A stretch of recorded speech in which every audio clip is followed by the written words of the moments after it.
gusto ko lang pasalamatan si Lord kay siyempre siya gid ang nangin architect sa akon nga destiny dito sa Cebu.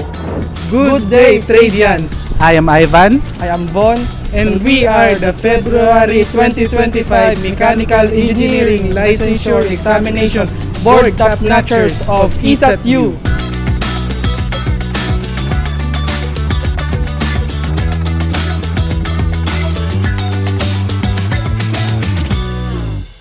So, good day fellow Tradians. Ako gali si Ivan Joey Gadot, the top 2 of the recently concluded Mechanical Engineering Licensure Examination.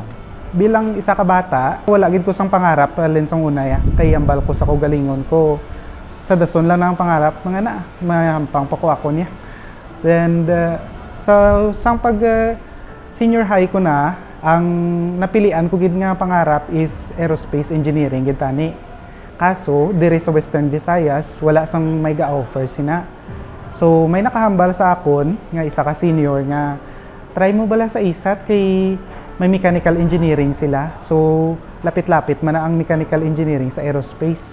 As a first year student, dito gid ko nabudlayan, kay daan sa ngamon nga time, pandemic gid to. So, wala ako sang pangilala, and nagalin ako sa Guimaras, so wala gid kuya kaagi nga diri nag-eskwela sa Iloilo, and that time online gid ang klase, so wala ka gid sang saligan kundi ang kaugalingon mo na lang gid. So gin try ko gid ang best ko that time nga ma-absorb ang mga lessons nga gin pang tudlo sa amon, since kinahanglan mo gid ni since may board exam ka sa ulihi, so dapat magtuon ka gid sang maayo. So going to third year, dito na dayon, damo naman struggles kay balaan ko. Ang comfort zone ko gid is dito sa kanday nanay, dito sa Guimaras. And Iloilo is very different gid compared sa Guimaras, since province dito and there is syudad. So amal ko sige lang sugalan tani kay diri out of the comfort zone ko, base diri ko mag-grow. And wala man ko nagsala, diri gid man ko nag-grow sa Iloilo, and diri ko ginmold as a person nga ako subong. So ang fourth year, na-reward man ang akon mga struggles sa linsang first year, since nakagraduate ako on time, and nag-graduate ako as Latin Honors pa. Sang nakagraduate na kami, most of my friends nagalambal sila nga sige i-take ta na lang na yung board exam, hindi na ta magpahuway kay para dire-diretso na sa. So ayun, nag-decide na kami magpa-Cebu, mag-enroll sa review center, kag dito na dayon mag-take sang board exam. So September last year, nagabot kami sa Cebu, nga daw nobody gid kami and do excited, do arab lang bata ka nga do bag-o ka lang kagwa sa imo ko na kay syempre bag-o nga lugar, bag-o naman nga experience, and yun, nag-start na ang review namon. Una-una do medyo okay pa kay do nahanas naman kami sa foundation namon, since dire sa university days pa lang namon do ginahanas na kami sang amon mga teacher nga sa mga problems nga mga budlay, kag ang amon foundation gin pabaskog Manila. Last year October dito na dayon nag-start ang tanan. So last year October nagka-dengue ang halos sa amon nga room. And dito gid kami daw arab lang daw hopeless kana blang nga hala mapasar pa ni namon ayan namon board exam kay daw isa ka semana gid kami nga wala gid kami kagwa sa amon nga room kay arang daw wala ka gid energy. So sa anom kami tatlo gid ang nagpuli dire sa Iloilo, and do kaglumi sang room basta hindi ka mo kumpleto nga tanan. So mayo lang kay ang mga friends namon kanday Claire, kanday Judith, ara sila nga amba nila kami lang tanay bahala sa inyo kay buligan naman kamo. And yun, na-survive man ang pagka-dengue namon that time, and nag-okay man kami. Ang amon nga mga classmate nga nagpululi, nagbalik, na nasadyahan man kami to halos kay kumplito na kami. Sang December nagpuli kami di, and pagbalik naman sa January, dito naman ang second phase ng struggle naman. kay do nakulbaan ka na kay ambal mo future ko na niyang nakataya mo. So amo naman to dayon nag-start naman kami nga do pulaw-pulaw naman. Then enter February na mga 3 weeks before the board exam. Dito gid ang pinaka tense moments naman kay ambal namon ala do wala gid sang gapakita nga sign nga makapasar ta sa board exam ha. Ano ni do road to failure niya to no. Pero ambal namon prayers lang basi pa man nga mapasar na mo ni ang board exam kay damo naghalambal nga mabudlay na subong ang amon nga board exam.